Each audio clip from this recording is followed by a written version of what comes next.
Well, I think the cab is ready for some high build primer now. Taking quite a bit of time to smooth the thing out and get it nice.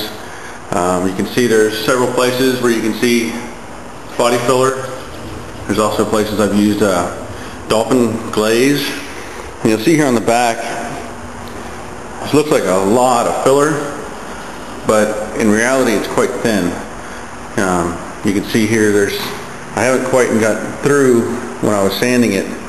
That shows you the high spot, and that darker color of the filler, in this case the glaze, is the low spot.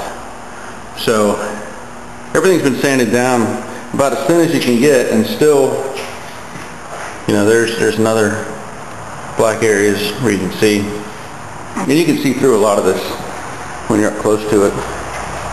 All these areas here.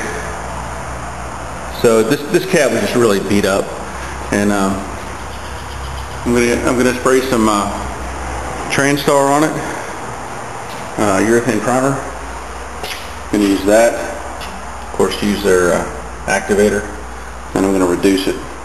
But hopefully things look pretty good. I think there are probably a few more spots that I'm gonna have to work on later, but I need to get some color on it so that I can see those now, because it's just too hard to see it with so much filler on it. Well, there it is. That's the first round of high build primer. Turned out pretty good. It looks a lot better, at least being all one color. I looked it over a little bit. There's a few areas going to need some more attention, but these corners for the windshield, they turned out pretty good. Going to need a little bit of filling. I see a couple little pinholes here and there. Nothing major. Rest of it looks pretty good as well. Hard to see without getting out in the light, but the shape is real close to being right on the money.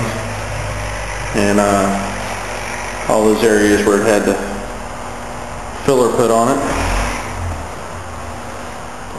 looks pretty good. Now I'll sand this down and hit a couple little problem areas, and depending on how it goes, I may just go over the whole thing with 400 and spray it again. But I may do it with 180. I'm not sure yet. So we'll see how that turns out.